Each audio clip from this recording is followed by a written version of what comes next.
ఏమ్మా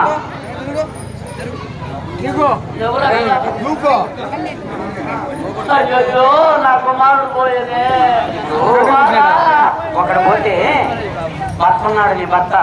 10 మంది పిల్లలు కనుకోవచ్చు నీ మొగుడు ఉన్నాడా ఒకడు బిడ్డని బాధపడద్దు నీ మొగుడు 70 మందిని కనుక్కోవచ్చు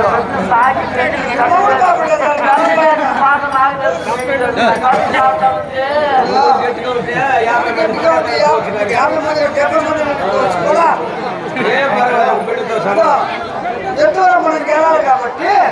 నీ కొడుకు పని చేసినామా నీ కొడుకు బాగుంటుంది. అయ్యో నా కొడుకు పోయింది అమ్మా